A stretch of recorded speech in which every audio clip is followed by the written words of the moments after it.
Hello दोस्तों, एक बार फिर स्वागत है आपका हमारे YouTube channel Siddharth online coaching में। इससे पहले आप बीएससी सेकेंड ईयर का जो फर्स्ट पेपर पढ़ चुके हैं उसमें 2 यूनिट समाप्त हो चुका है। 2 यूनिट में फर्स्ट यूनिट जो आप पढ़े हैं वो पढ़े इंटरफेरेंस ऑफ लाइट। दूसरा यूनिट जो पढ़े हैं वो पढ़े हैं डिफ्रैक्शन ऑफ लाइट। आज से हमें पढ़ना है तीसरा यूनिट पोलराइजेशन ऑफ लाइट। तो 4 यूनिट है इसमें। पहला इंटरफेरेंस ऑफ लाइट, दूसरा डिफ्रैक्शन ऑफ लाइट, तीसरा पोलराइजेशन ऑफ लाइट और फोर्थ यूनिट आता है लेजर। तो लेजर में 4 लेक्चर्स हैं। 4 लेक्चर में लेजर खत्म हो जाएगा और उसके बाद ये थर्ड यूनिट हम लोग आ ही गए हैं। तो थर्ड यूनिट में है पोलराइजेशन ऑफ लाइट। इसे इंटरमीडिएट में भी पढ़े, पोलराइजेशन ऑफ लाइट मतलब प्रकाश का ध्रुवण। तो यूनिट थर्ड में पोलराइजेशन की बात करें तो इससे पहले जो 2 यूनिट पढ़े इंटरफेरेंस ऑफ लाइट और पोलराइजेशन ऑफ लाइट, इन दोनों से ये पता, इन दोनों फिनोमिना से ये पता चला कि जो लाइट का जो नेचर है वो क्या है, वेव नेचर है। इससे पहले हमें लाइट के बारे में duality of light wave, dual nature of light wave अगर पढ़े हैं तो उसमें पढ़े हैं वेव नेचर और दूसरा पार्टिकल नेचर, तो उससे Compton effect, photo electric effect और सब बातें पढ़नी है। फिलहाल हमें वेव नेचर प्रूफ करने के लिए क्या दो चीजें पढ़े, 2 यूनिट्स पढ़े, 2 फिनोमिनास पढ़े, इंटरफेरेंस ऑफ लाइट और दूसरा था डिफ्रैक्शन ऑफ लाइट। तो इंटरफेरेंस और डिफ्रैक्शन दोनों से ये पता चला कि जो लाइट है वो किस नेचर की है, वेव नेचर की। तो वेव नेचर ऑफ लाइट पता चला किससे, इंटरफेरेंस और डिफ्रैक्शन से। जो तीसरी यूनिट हमें पढ़नी है वो पढ़नी है पोलराइजेशन। पोलराइजेशन से ये पता चलेगा कि जो लाइट है वो है ट्रांसवर्स वेव। कैसी वेव है ये, ट्रांसवर्स वेव है। जो लाइट है वो है ट्रांसवर्स वेव। वेव के बारे में 2 टाइप की वेव्स होती हैं, लॉन्गिट्यूडनल वेव, दूसरा ट्रांसवर्स वेव। लॉन्गिट्यूडनल में जो पार्टिकल हैं उसके वाइब्रेशंस जो हैं वो कैसे होते हैं, वो होते हैं पैरेलल होते हैं to the direction of propagation of wave. जैसे अगर लाइट इधर ट्रेवल कर रही है या वेव इधर ट्रेवल कर रही है तो जिसके पार्टिकल है वो भी इस टाइप से ही वाइब्रेशन करते हैं। जैसे इसका एग्जाम्पल होता है साउंड वेव। और ट्रांसवर्स वेव में क्या होता है, ट्रांसवर्स वेव की अगर बात करें तो इसमें जो लाइट वेव होती है, अगर लाइट इधर ट्रेवल कर रही है, ये क्या है, direction of propagation of light. ये क्या है, direction of propagation of light, direction of propagation of light. तो अगर इसकी बात करें तो जो लाइट ये ट्रेवल कर रही है, इधर की ओर ट्रेवल कर रही है, तो अगर ये लॉन्गिट्यूडनल वेव है तो इसमें जो वाइब्रेशंस होंगे वो कैसे होंगे, पैरेलल होंगे। लेकिन अगर ट्रांसवर्स वेव है तो जो डायरेक्शन ऑफ प्रोपोगेशन है उससे जो पार्टिकल्स का वाइब्रेशन होगा वो कैसे होगा, परपेंडिकुलर होगा। तो पोलराइजेशन ऑफ लाइट से एक बात तो क्लियर हो जाती है कि पोलराइजेशन से हमें पता चलता है कि जो ये वेव नेचर है लाइट का वो भी कैसा वेव है, ट्रांसवर्स है या लॉन्गिट्यूडनल है। तो इससे ये पता चलता है कि जो लाइट है वो कैसी है, ट्रांसवर्स वेव है। इससे पहले लाइट के बारे में हम लोग कई बातें पढ़ चुके हैं। लाइट की अगर बात करें तो लाइट के लिए पढ़े हैं कि स्ट्रेट लाइन में ट्रेवल करता है। Lights are electromagnetic waves. Light कैसी है, electromagnetic waves.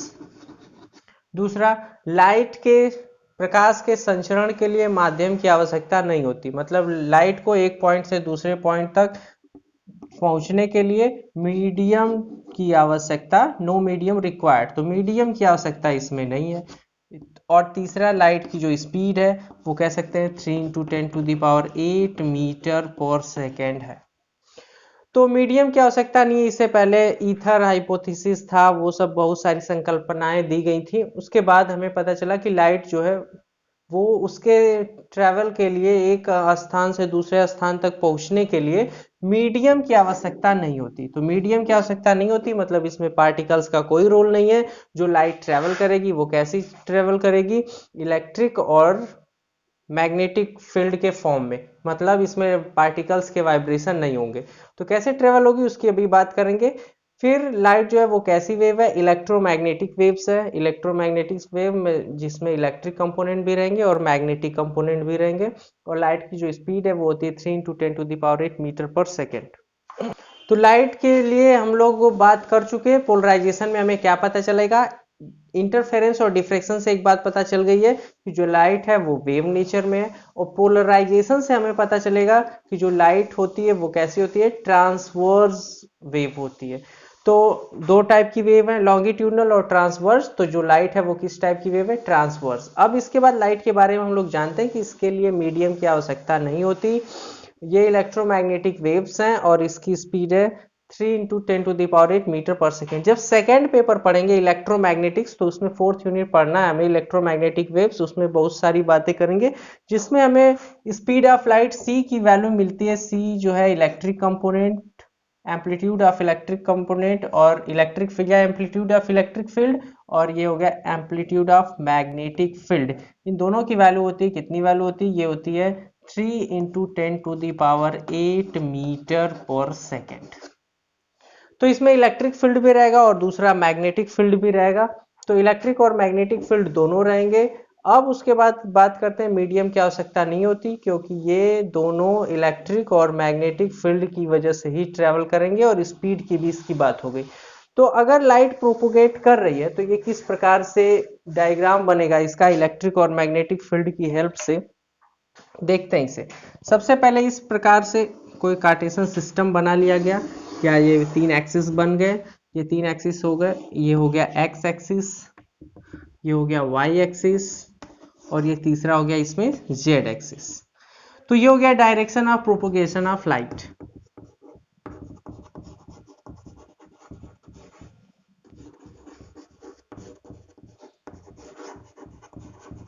Direction of propagation of light मतलब प्रकाश के संचरण की दिशा। तो ये direction of propagation of light हो गया। दूसरा, अगर इस वाई एक्सिस पे बना लिया जाए इलेक्ट्रिक कंपोनेंट, इलेक्ट्रिक फील्ड, और दूसरा इधर जेड जेड एक्सिस पे इसे बना लिया गया। जेड एक्सिस कैसे, जेड एक्सिस इसके ठीक सामने, इसके ठीक परपेंडिकुलर। जेड एक्सिस कैसे बनाया गया, जेड एक्सिस ऐसे है, और ये हो गया जेड एक्सिस, ये इलेक्ट्रिक फील्ड के लिए है, तो ये हो जाएगा मैग्नेटिक फील्ड बी के लिए। अब जो वाइब्रेशंस होंगे वो कैसे होंगे, इलेक्ट्रिक फील्ड जो ट्रेवल करी इस प्रकार से,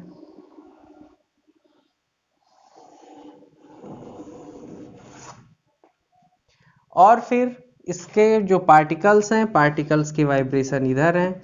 ये हो गया पॉजिटिव वाई एक्सिस पर, और दूसरा इसके नेगेटिव इधर की ओर।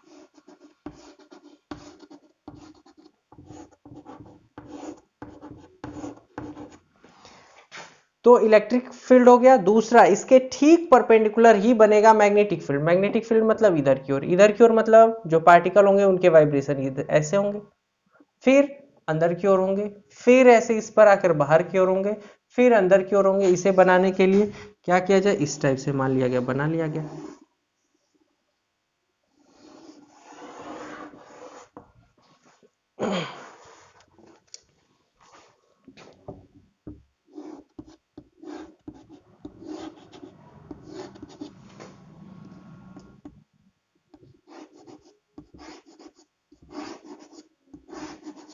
ये अंदर की ओर, ठीक इधर की ओर है, तो ये बाहर की ओर आ रहा है, ये अंदर की ओर। तो 3D फिगर 2D डायमेंशन में बना रहे हैं। बाकी है 3D, समझने का प्रयास करिए, या इसके लिए टीएल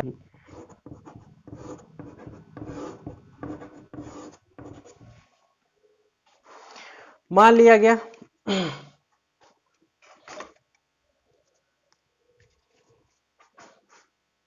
इस टाइप से ये है, ये हो गया direction of propagation of light, मतलब लाइट जो है इधर की ओर ट्रेवल कर रही है।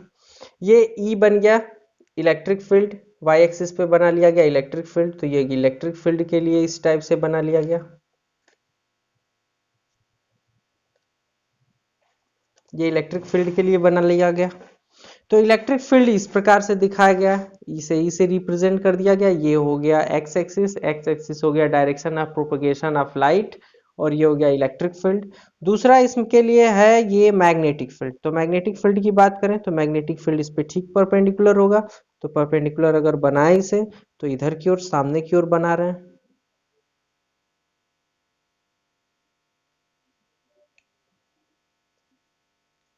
ये हो गया इस पे मैग्नेटिक फील्ड। तो मैग्नेटिक फील्ड और इलेक्ट्रिक फील्ड दोनों एक दूसरे के परपेंडिकुलर डायरेक्शन में है। ये बन गया पूरा इस प्रकार से। तो इस प्रकार से हैं तो क्या है ये हो गया direction of propagation of light. इधर की ओर लाइट ट्रेवल कर रही है, प्रकाश के संचरण की दिशा हो गई। ये इसके हो गए इलेक्ट्रिक कंपोनेंट जो ऊपर की ओर वाइब्रेट कर रहे हैं और नीचे की ओर वाइब्रेट कर रहे हैं इधर वाई एक्सिस के, ये पॉजिटिव वाई एक्सिस के डायरेक्शन में, ये हो गया नेगेटिव वाई एक्सिस के डायरेक्शन में। तो ये ऊपर की ओर वाइब्रेट कर रहे हैं जो येलो लाइन से दिखाया गया। जो स्ट्रेट लाइन ये है ये हो गया इलेक्ट्रिक फील्ड के लिए, इलेक्ट्रिक फील्ड वेक्टर्स हो गए। और दूसरा हमें बनाना है मैग्नेटिक फील्ड वेक्टर। तो मैग्नेटिक फील्ड वेक्टर ये हो गया एक्स एक्सिस, ये हो गया वाई एक्सिस और ये हो गया जेड एक्सिस। तो मैग्नेटिक फील्ड वेक्टर्स इस जेड एक्सिस पे बनाने। तो जेड एक्सिस पे बनाने के लिए ठीक सामने की ओर आ रहा है, फिर ये पीछे की ओर जा रहा है, फिर ये सामने की ओर आ रहा है, फिर ये पीछे की ओर जा रहा है। इस प्रकार से प्रोपोगेट करते हुए आगे की ओर बढ़ रहा है, मतलब इस प्रकार से वाइब्रेट करते हुए ये आगे की ओर प्रोपोगेट हो रहा है। तो इसके लिए अगर बात करें तो ये एक्स एक्सिस हो गया, एक्स एक्सिस हो गया। तो इलेक्ट्रिक और मैग्नेटिक फील्ड वेक्टर्स जो हैं वो प्रोपोगेशन ऑफ लाइट के परपेंडिकुलर डायरेक्शन में वाइब्रेट कर रहे हैं। जैसे इसे देखा जाए तो ये एक्स एक्सिस में इस प्रकार से, इसके तो परपेंडिकुलर ही है, जो पार्टिकल होंगे ठीक ऊपर नीचे वाइब्रेट करेंगे और इसके पार्टिकल ठीक इधर इधर वाइब्रेट करेंगे। तो इस हिसाब से क्या हुआ, ये जो प्रोपोगेशन ऑफ लाइट है वो इलेक्ट्रिक और मैग्नेटिक फील्ड कंपोनेंट की वजह से बन गया। और इसमें जो लाइट ट्रेवल कर रही है वो किस वजह से ट्रेवल कर रही है, इलेक्ट्रिक और मैग्नेटिक फील्ड की वजह से।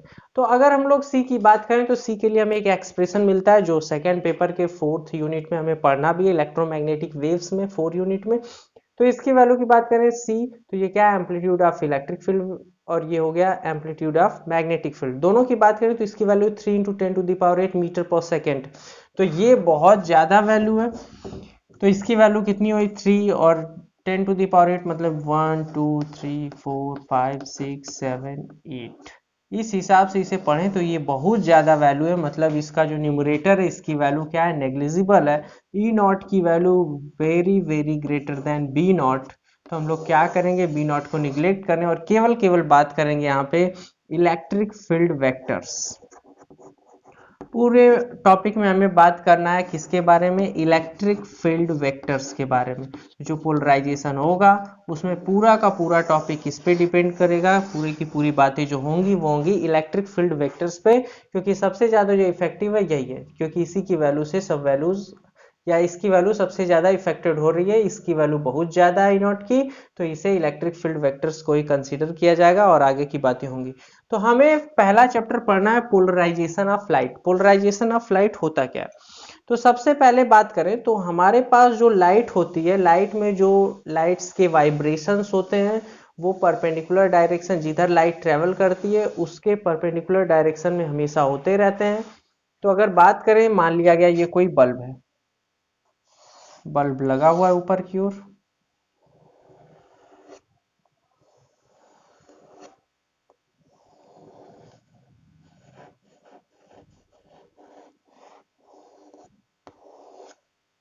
अब इसमें से लाइट की बात करें तो ये इलेक्ट्रिक फील्ड वेक्टर्स ऐसे ड्रॉ किए जा सकते हैं।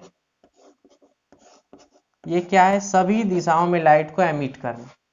तो ये कौन सी लाइट होगी, ये होगी अनपोलराइज्ड लाइट, अनपोलराइज्ड लाइट।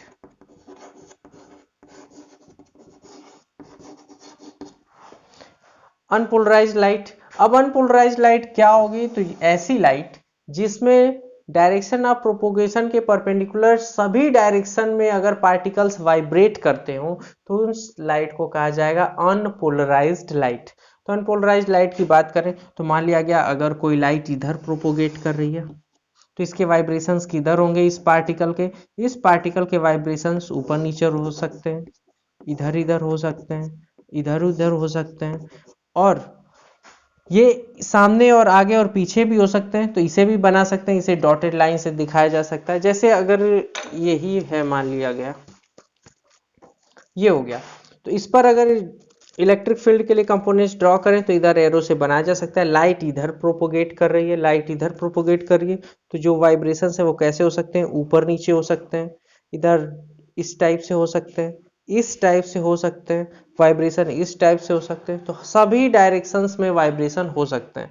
तो अनपोलराइज्ड लाइट कौन सी लाइट होगी? अनपोलराइज्ड लाइट वो लाइट होगी जिसमें जो इलेक्ट्रिक फील्ड वेक्टर्स हैं या जो पार्टिकल्स हैं उनके वाइब्रेशन किधर होंगे? Perpendicular to the direction of propagation. मतलब अगर लाइट इधर प्रोपोगेट कर रही है, इधर संचरित हो रही है, तो जो उसके वाइब्रेशन होंगे इसके परपेंडिकुलर, लाइट के प्रोपोगेशन के डायरेक्शन के परपेंडिकुलर, मतलब इधर लाइट प्रोपोगेट कर रही है तो इसके परपेंडिकुलर, इधर भी, इधर भी, इधर भी, इधर भी, चारों दिशाओं में वाइब्रेशंस हो सकते हैं। तो ऐसी लाइट जिसमें जो लाइट प्रोपोगेट होने के परपेंडिकुलर डायरेक्शन में, सभी परपेंडिकुलर डायरेक्शन में वाइब्रेशंस होते हैं, उसे कहा जाता है अनपोलराइज्ड लाइट। और अगर इसे किसी एक क्रिस्टल से, जिसे पोलराइजर कहा जाता है, जैसे टर्मलाइन क्रिस्टल है, निकोल प्रिज्म है, इन सब से गुजारने के बाद वो केवल पर्टिकुलर डायरेक्शन, एक ही सिंगल डायरेक्शन में वाइब्रेशंस होते हैं, उन्हें कहा जाता है पोलराइज्ड लाइट। तो लाइट की बात करें तो लाइट हमें दो प्रकार से पढ़ना है, एक तो अनपोलराइज्ड लाइट या जिसे कहेंगे ऑर्डिनरी लाइट, और दूसरा इसका प्रकार जो होगा वो होगा पोलराइज्ड लाइट। तो जो पोलराइजेशन है यही है कि अनपोलराइज्ड लाइट को पोलराइज्ड लाइट में बदलने का जो फिनोमिना है, जो प्रोसेस है, उसे ही कहा जाता है पोलराइजेशन। और पोलराइजेशन के लिए जो डिवाइसेस यूज की जाती हैं उन्हें कहा जाता है पोलराइड्स। तो पोलराइड्स क्या होते हैं? पोलराइड्स होते हैं tourmaline crystal, calcite crystal, Nicol prism, ये सब क्या है? पोलराइड्स हैं। तो हमें पूरा फिनोमिना पढ़ना है पोलराइजेशन, इसके लिए हम कुछ बातें लिख भी देंगे ताकि आपको नोट्स बनाने में आसानी हो, और फिर उसके बाद समझते हैं पूरा पोलराइजेशन होता क्या है। तो दोनों के बारे में हमें पढ़ना है, अनपोलराइज्ड लाइट और पोलराइज्ड लाइट। तो अनपोलराइज्ड लाइट क्या होगी? अनपोलराइज्ड लाइट में जो direction of propagation of light है उसके परपेंडिकुलर डायरेक्शन में, जैसे इसे हम लोग नहीं बात कर रहे हैं, अगर ये लाइट इधर प्रोपगेट कर रही है, तो लाइट अगर इधर प्रोपगेट कर रही है तो इधर प्रोपगेट कर रही है, तो ये पार्टिकल है वो क्या होंगे? ये इस डायरेक्शन में भी वाइब्रेट करेंगे, इस डायरेक्शन में भी वाइब्रेट करेंगे ऐसे, इस डायरेक्शन में भी ऐसे, इधर से भी ऐसे, इस एंगल पे भी ऐसे, सामने की ओर भी ऐसे। तो इस प्रकार से जो लाइट होगी उसमें जो पार्टिकल होंगे किधर वाइब्रेट करेंगे? Perpendicular to the direction of propagation. मतलब इधर लाइट प्रोपोगेट कर रही है तो इसके perpendicular in all possible directions. तो in all possible directions perpendicular to the direction of propagation. तो इलेक्ट्रिक फील्ड वेक्टर्स जो हैं ये पार्टिकल के जो वेक्टर्स हैं वो किस पे डिपेंड करेंगे? केवल इलेक्ट्रिक फील्ड वेक्टर्स पे। तो ये किधर वाइब्रेट करेंगे? तो in perpendicular to the direction of propagation in all possible direction. तो ये ऑल पॉसिबल डायरेक्शन में प्रोपेगेट करेंगे, मतलब सॉरी वाइब्रेट करेंगे, और किसके?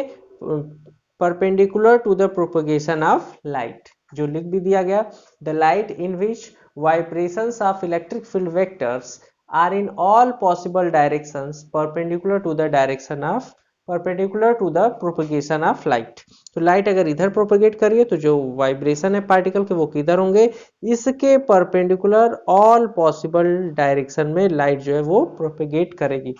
तो इसके पार्टिकल जो है वो चारों तरफ प्रोपेगेट कर सकते हैं, मतलब इस प्रकार से ऊपर नीचे भी कर सकते हैं, ये आगे पीछे भी कर, इधर इधर कर सकते हैं। इसकी बात करें तो ये इस टाइप से कर सकते हैं, और इसकी बात ये पूरा इस प्रकार से बनाया जा सकता है चारों ओर। इधर मान लिया गया लाइट जो है इधर सामने की ओर प्रोपेगेट करिए, इस ग्रीन बोर्ड की तरफ प्रोपेगेट करिए, तो ये वाइब्रेशन, ये येलो दिखा रहा कि इधर की ओर वाइब्रेशंस हो सकते हैं, ये वाइट दिखा रहा ऊपर नीचे वाइब्रेशंस हो सकते हैं। इसकी सहायता से ये दिखाया जा सकता है कि इधर इधर वाइब्रेशंस हो रहे हैं, इसकी सहायता से ये इधर की ओर वाइब्रेशंस हो रहे हैं। मतलब क्या हुआ कि चारों दिशाओं में या सभी दिशाओं में जितनी भी पॉसिबल डायरेक्शंस हैं सब में वाइब्रेशंस हो सकते हैं। तो इन्हें अगर रिप्रेजेंट किया जाए तो रिप्रेजेंटेशन ऑफ वाइब्रेशंस, तो कैसे रिप्रेजेंट किया जा सकता है किसे? अनपोलराइज्ड लाइट को। तो ये हो गया direction of propagation of light, direction of propagation of light. तो direction of propagation of light, particle के वाइब्रेशन इधर भी हो सकते हैं ऐसे, फिर सामने की तरफ भी हो सकते हैं, इधर भी हो सकते हैं, इधर भी हो सकते हैं, सबको बना दिए। इधर भी हो सकते हैं, इधर भी हो सकते हैं। तो ये ऑर्डिनरी लाइट जो है वो कैसे रिप्रेजेंट की जा सकती है, इस प्रकार से। तो ये जो सिंबल है वो किसका है, इसे कहेंगे ऑर्डिनरी लाइट या फिर अनपोलराइज्ड लाइट। तो ये इसे क्या कहें, ये कहा जा सकता है अनपोलराइज्ड लाइट। तो डायरेक्शन ऑफ प्रोपोगेशन अगर इधर है तो अनपोलराइज्ड लाइट को ऐसे भी रिप्रेजेंट किया जा सकता है, इधर, और जो वाइब्रेशन इधर लाइट प्रोपोगेट करी इसके परपेंडिकुलर वाइब्रेशन इधर की ओर है, या फिर ऐसे भी हो सकते हैं अंदर और बाहर की तरफ। तो इसे बनाया जाएगा डॉट से, फिर ऐसे, और इसे बनाया जाएगा डॉट से, फिर इस प्रकार से, और इसे बनाया जाएगा डॉट से, फिर इस प्रकार से, और इसे बनाया जाएगा डॉट से। तो ये जो दोनों रिप्रेजेंटेशन है ये किसका है, ये है अनपोलराइज्ड लाइट।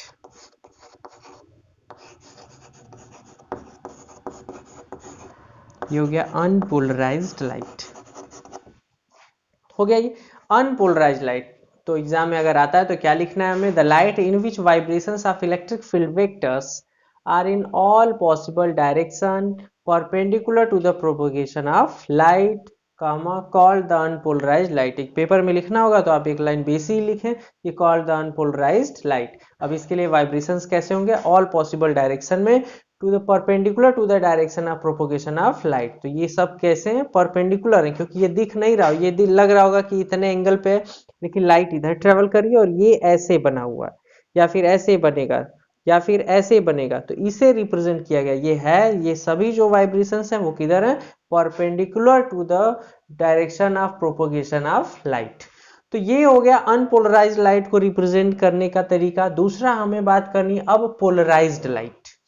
तो अगर इसे इरेज करें और पढ़ें पोलराइज्ड लाइट क्या होता है, तो पोलराइज्ड लाइट में ये सब जो वाइब्रेशंस हैं इन ऑल पॉसिबल डायरेक्शंस, इन्हें फिल्टर करके केवल एक ऐसा डिवाइस जिससे केवल एक ही डायरेक्शन में कन्फाइंड कर दिया जाता है, वाइब्रेशंस को क्या किया जाता है, कन्फाइंड कर दिया जाता है, जिसे कहा जाता है सीमित कर दिया जाता है। तो जो ऑल पॉसिबल डायरेक्शंस था वो क्या हो जाएगा, इन अ सिंगल डायरेक्शन। तो जो लाइट के वाइब्रेशंस होंगे they are confined in a single direction, in one direction. इस टाइप के वेव को कहा जाएगा पोलराइज्ड लाइट। तो हेडिंग हमें पढ़ना है पोलराइज्ड लाइट। तो पोलराइज्ड लाइट क्या होगा, the light in which vibrations of electric field vectors are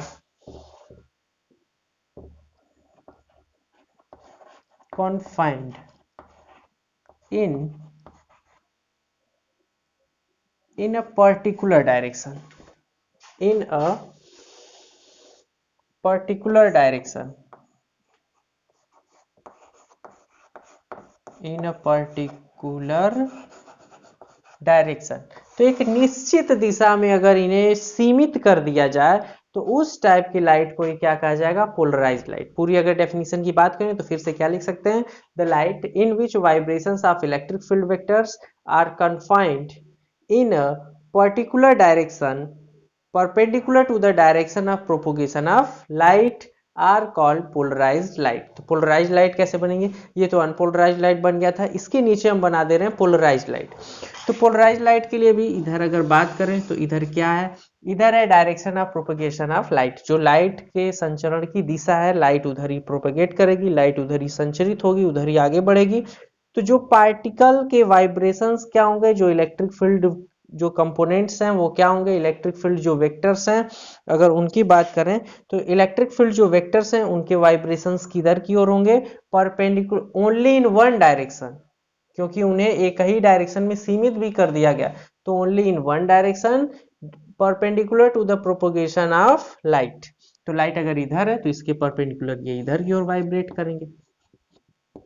तो ये कौन सी लाइट होगी, ये होगी पोलराइज्ड लाइट। क्या कहेंगे इसे, पोलराइज्ड लाइट।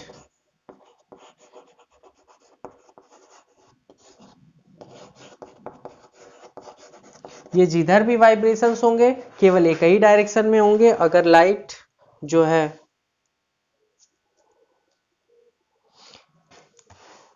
लाइट इधर की ओर अगर प्रोपेगेट कर रही है तो जो वाइब्रेशंस हैं वो कैसे होंगे, वो या तो ऐसे होंगे, या तो ऐसे होंगे। तो अगर इधर है तो इन्हें एरो से दिखाया जाएगा, और ऐसे हैं सामने है, मतलब व्हाइट बोर्ड से इस ग्रीन बोर्ड से अगर परपेंडिकुलर डायरेक्शन में है तो सामने की ओर आ रहे हैं, वो दिखेगा नहीं, तो इसे एरो हेड से दिखाया जाएगा, जिसे रिप्रेजेंट किया जाएगा डॉटेड लाइन से। तो ये तो हो गया direction of propagation of light, और ये इसे इसके वाइब्रेशन से। इलेक्ट्रिक फील्ड वेक्टर्स ये रिप्रेजेंट कर दिए गए, और ये दोनों रिप्रेजेंट करेगा किस प्रकार की लाइट को? पोलराइज्ड लाइट को। तो अनपोलराइज्ड लाइट और पोलराइज्ड लाइट की बात करें तो अनपोलराइज्ड लाइट में जो वाइब्रेशंस होंगे वो कहाँ होंगे? Perpendicular to the direction of propagation of light in all possible direction. तो ये हो गया propagation of direction of propagation of light, इसके परपेंडिकुलर ऑल पॉसिबल डायरेक्शन में इसका जो होगा वो वाइब्रेशन होगा। ये इधर भी हो सकता है, दूसरा इधर भी हो सकता है, ऐसे भी हो सकता है, ऐसे भी हो सकता है। तो सभी दिशाओं में ऑल पॉसिबल डायरेक्शंस में वाइब्रेशंस हो सकता है। तो इसे या तो इस प्रकार से रिप्रेजेंट करें या इस तरह से भी रिप्रेजेंट किया जा सकता है। दूसरा होता है पोलराइज्ड लाइट। पोलराइज्ड लाइट में क्या होगा? जो वाइब्रेशंस है उन्हें कन्फाइंड कर दिया जाता है इन अ पर्टिकुलर डायरेक्शन। तो इसे क्या किया जाएगा? एक ही डायरेक्शन में इन्हें सीमित कर दिया जाएगा। सीमित हो गया तो जो इनके वाइब्रेशंस होंगे केवल एक ही डायरेक्शन में होंगे, perpendicular to the direction of propagation of light. तो लाइट इधर प्रोपोगेट कर रही है तो वाइब्रेशन जो है वो इस प्रकार से हो रहा है, या फिर इधर की ओर सामने की ओर हो रहे हैं। तो जो इस प्रकार से हैं इन्हें क्या दिखाया गया? एरो से दिखाया गया, और ये एरो हेड से दिखाया गया इस प्रकार से, तो जिसे या तो डॉटेड लाइन से दिखाया गया। तो ये हो गया पोलराइज्ड और अनपोलराइज्ड लाइट। अब अनपोलराइज्ड लाइट को पोलराइज्ड लाइट में बदलने का जो पूरा प्रोसेस है वही कहलाता है पोलराइजेशन ऑफ लाइट, और जो इसके लिए डिवाइसेस यूज की जाती हैं वो डिवाइसेस उन्हीं को कहा जाता है पोलराइड्स, जैसे टर्मलाइन क्रिस्टल, निकोल प्रिज्म, सबके बारे में हमें डिटेल में पढ़ना है। तो अब हमें पढ़ना है पोलराइजेशन ऑफ लाइट होता क्या है। तो हेडिंग ही यही आती है, पोलराइजेशन ऑफ लाइट। तो पोलराइजेशन ऑफ लाइट क्या हुआ? अनपोलराइज्ड लाइट को पोलराइज्ड लाइट में बदलने का जो पूरा प्रोसेस है उसे ही कहा जाता है पोलराइजेशन ऑफ लाइट। तो अनपोलराइज्ड लाइट को रिप्रेजेंट कर दें अगर, तो सबसे पहले तो ये हेडिंग हो गया पोलराइजेशन ऑफ लाइट। अब इसके लिए जो डिवाइसेस हैं वो या तो टर्मलाइन क्रिस्टल है या फिर दूसरा निकोल प्रिज्म है, दोनों में से किसी को यूज किया जा सकता है। तो अगर टर्मलाइन क्रिस्टल या निकोल प्रिज्म की बात करें तो इससे अगर पास किया जाए तो जो अनपोलराइज्ड लाइट है वो पोलराइज्ड लाइट में चेंज हो जाएगा। कैसे? मान लिया गया इधर कोई ऑर्डिनरी लाइट, ऑर्डिनरी लाइट या फिर कहें अनपोलराइज्ड लाइट, कैसे होंगे वाइब्रेशन इसके? इन ऑल पॉसिबल डायरेक्शंस।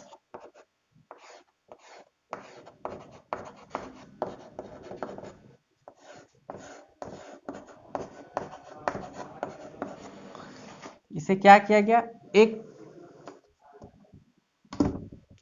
पोलराइजर से इसे पास किया गया।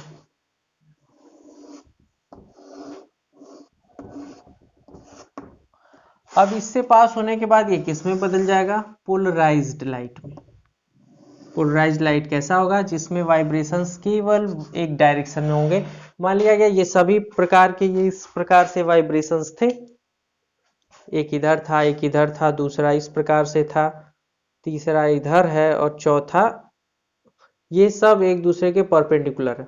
अब इसे किसी ऐसे पोलराइड, किसी ऐसे डिवाइस से गुजारा गया जिसमें से केवल एक ही वाइब्रेशन जो है वो पास हो पाएगा, एक ही वाइब्रेशन पास हो पाएगा। तो मान लिया गया ये जो ये है, ये वाला वाइब्रेशन आगे की ओर पास हो रहा है। तो आगे की ओर अगर ये पास हुआ तो ये सिंगल वाइब्रेशन मिला हमें इस डायरेक्शन में, perpendicular to the direction of propagation. Light इधर की ओर प्रोपोगेट कर रही है, इधर भी लाइट इधर की ओर प्रोपोगेट कर रही है, और वाइब्रेशन हमें इस टाइप से मिल रहा है। या सामने वाला ही मिल सकता है तो उसे डॉटेड लाइन से दिखा देंगे। तो ये क्या हुआ? अनपोलराइज्ड लाइट को पोलराइज्ड लाइट में बदल रहा है। कौन है ये? यही है पोलराइजर। तो इसके लिए अगर बात करें तो मान लें एक ऐसा डिवाइस होगा,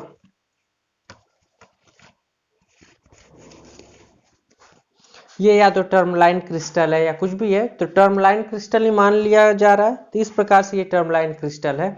इसमें जो लाइट है वो क्या होगी, लाइट इस प्रकार से भी वाइब्रेट कर रही है। अभी हम लोग समझे कि लाइट को हमें propagation of direction of propagation of light इधर की ओर है, बोर्ड की तरफ है। तो ये क्या हुआ, वाइब्रेशन जो है, वाइब्रेशंस इसके परपेंडिकुलर इधर भी हो सकते हैं, इधर भी हो सकते हैं, इधर भी हो सकते हैं, इधर भी हो सकते हैं। तो ये क्या करेगा टर्मलाइन क्रिस्टल, टर्मलाइन क्रिस्टल एक काम करेगा कि केवल एक ही डायरेक्शन में जो वाइब्रेशन है उन्हें अपने अंदर से पास करेगा, बाकी को रेस्ट्रिक्ट करेगा। तो ये क्या करेगा, जो वाइब्रेशंस है उन्हें एक डायरेक्शन में कॉन्फाइंड करेगा, मतलब उन्हें सीमित कर देगा। तो जो वाइब्रेशन ऐसे हैं वो रुक जाएंगे, जो वाइब्रेशंस ऐसे हैं वो रुक जाएंगे, जो वाइब्रेशंस ऐसे हैं वो भी रुक जाएंगे। केवल एक ही वाइब्रेशन इसमें से जो इस प्रकार से वो पास होगा। तो इस प्रकार से ये इसे लगा दिया गया टर्मलाइन क्रिस्टल को। जब इसमें से ऑर्डिनरी लाइट पास हो रही है तो ऑर्डिनरी लाइट पास होगी तो केवल कौन से वाइब्रेशन पास होंगे, इस प्रकार से जो इसके ठीक इधर की ओर हैं वो क्या होंगे, वो सीधे सीधे इसमें से पास होंगे, जो उस साइड पहुंचेंगे और उन्हें कहा जाएगा पोलराइज्ड लाइट, क्योंकि इसमें जो वाइब्रेशंस है एक ही पर्टिकुलर डायरेक्शन में है। तो ये जो लाइट थी ये थी ऑर्डिनरी लाइट या अनपोलराइज्ड लाइट, अनपोलराइज्ड लाइट। और दूसरा जो इधर से बाहर की ओर आ रहा है वो कौन सा लाइट है, पोलराइज्ड लाइट।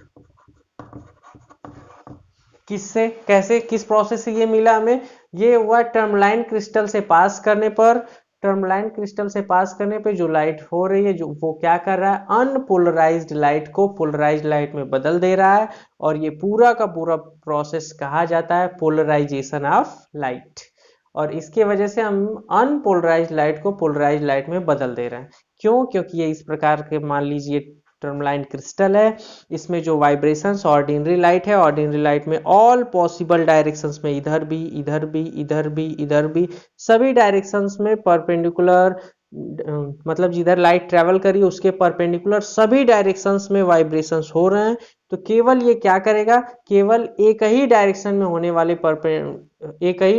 होने वाले वाइब्रेशंस को ही ये पास करेगा। तो अगर ये ऐसे रखा गया तो ऐसे जो लाइट होगा उसे पास करेगा, अगर ये ऐसे रखा गया इस प्रकार से तो अगर जो जिसका वाइब्रेशन ऐसे होगा उसे पास करेगा, अगर ये ऐसे है तो जो वाइब्रेशन ऐसे होगा उसे पास करेगा।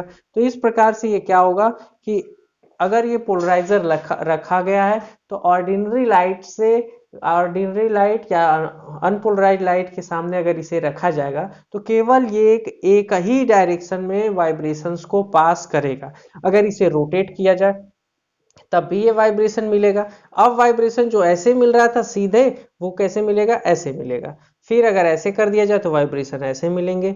अगर इसे फिर रोटेट किया जाए तो क्या होगा, लाइट की जो इंटेंसिटी है ये इससे बाहर जो ये मिल रहा है पोलराइज लाइट, ये क्या होगा, एक ही डायरेक्शन में मिलेगा लेकिन इससे मिलेगा जरूर। तो क्या होगा, अगर इसे घुमाया जाए तो जो वाइब्रेशंस के डायरेक्शन है वो चेंज होंगे, बाकी जो लाइट है वो पोलराइज लाइट होके ही बाहर निकलेगा। ऐसे है तो ये ऐसे वाइब्रेशंस बाहर आएंगे, ऐसे है तो ऐसे वाइब्रेशंस बाहर आएंगे, अगर ऐसे है तो इस सीधे वाइब्रेशंस बाहर आएंगे। मतलब क्या हुआ कि अगर इस टर्मलाइन क्रिस्टल को अगर रोटेट किया जाए तो जो आउटकमिंग लाइट है उसकी इंटेंसिटी पे कोई प्रभाव नहीं पड़ेगा, क्योंकि ऑर्डिनरी लाइट में सभी डायरेक्शन में वाइब्रेशंस है और इसमें एक डायरेक्शन में ये तो क्या करेगा, एक डायरेक्शन को बाहर करेगा ही करेगा।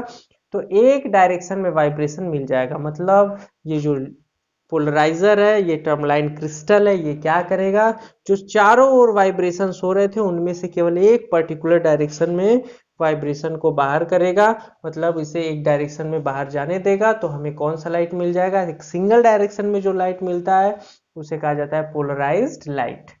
तो इससे मिल गया, मतलब इसे अगर घुमाया जाए तो इस लाइट की इंटेंसिटी पे कोई इफेक्ट नहीं होगा। अब एक दूसरी बात आती है, इसे तो कह दिया गया पोलराइजर। अब एक और चीज आता है जिसका नाम है एनालाइजर। तो ये हो गया टर्मलाइन क्रिस्टल।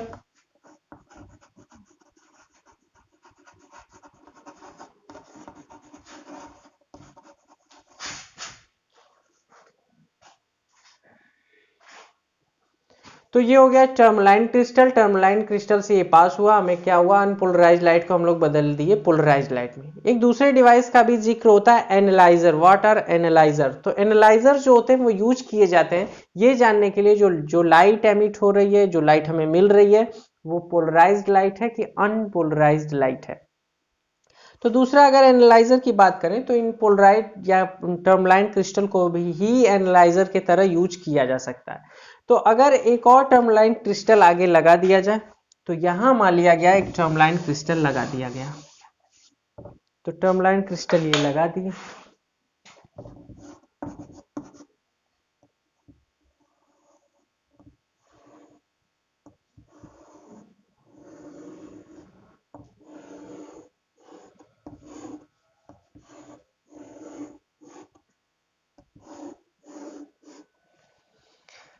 ये हो गया फर्स्ट क्रिस्टल, मान लिया गया ए हो गया, ये हो गया बी, सेकेंड टर्मलाइन क्रिस्टल। अब इससे अगर लाइट जो है वाइब्रेशंस अगर पास हो तो देखा जाए तो इस प्रकार से ये भी है। तो इसमें से वाइब्रेशंस अगर पास हो, मान लिया गया ये था ए और एक दूसरा क्रिस्टल इसके सामने रख दिया गया ये बी, इस प्रकार से।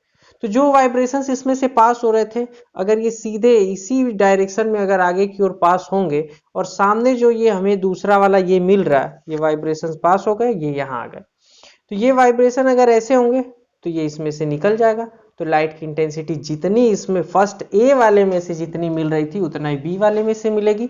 और ए वाले में से कौन सी लाइट मिल रही थी हमें? Polarised light, polarised light. तो पोलराइज्ड लाइट कौन से थे? जिनमें वाइब्रेशंस थे in a particular direction perpendicular to the direction of propagation of light. तो लाइट की डायरेक्शन ऑफ प्रोपोगेशन के परपेंडिकुलर एक ही डायरेक्शन में वाइब्रेशंस होंगे तो उन्हें कहा जाएगा पोलराइज्ड लाइट। ये हमें मिल चुका है।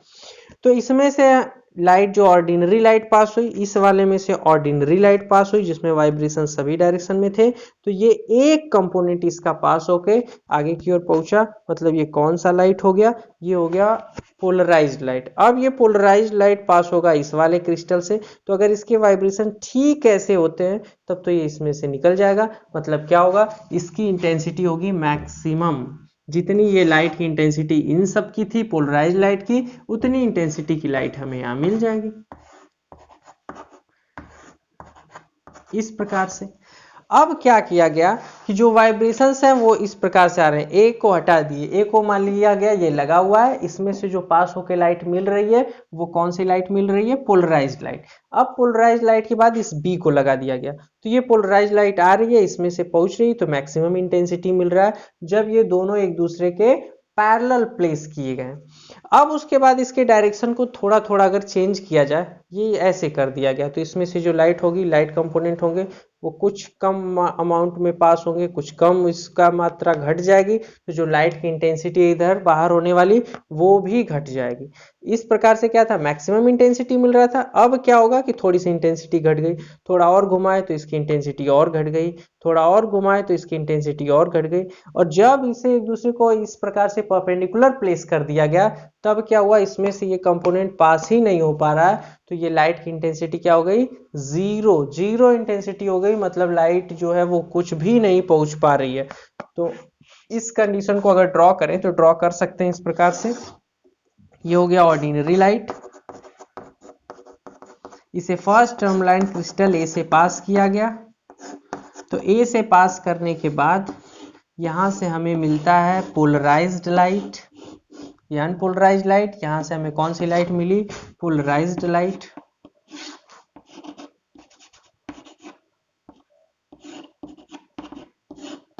अब सेकेंड ये टर्मलाइन क्रिस्टल है, इसे क्या किया गया? इसे इस प्रकार से रोटेट कर दिया गया।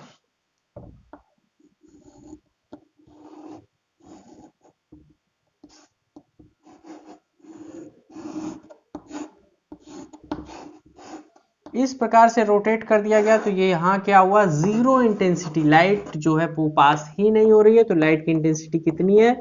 जीरो इंटेंसिटी हमें मिल रही है। तो क्या हुआ, इस प्रकार से था, अगर वाइब्रेशंस ठीक ऐसे जा रहे थे तो इसमें से पास हो जा रहे थे, लाइट की इंटेंसिटी हमें मैक्सिमम मिल रही थी, इसे धीरे धीरे रोटेट किया गया, इंटेंसिटी घटते घटते जीरो आ गई।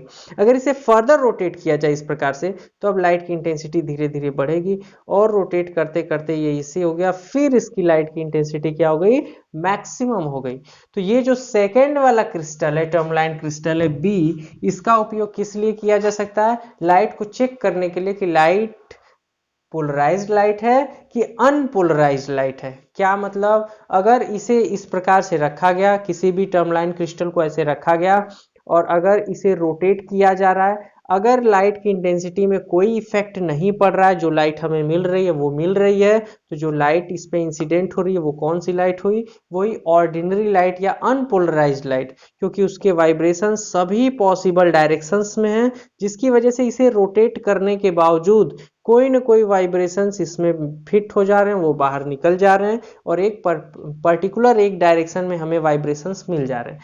तो अगर एक ऐसी लाइट है जिसे टर्मलाइन क्रिस्टल से पास करने के बाद और टर्मलाइन क्रिस्टल को रोटेट करने पर उसकी इंटेंसिटी में अगर कोई इफेक्ट नहीं हो रहा है, तो वो जो लाइट होगी वो होगी अनपोलराइज्ड लाइट।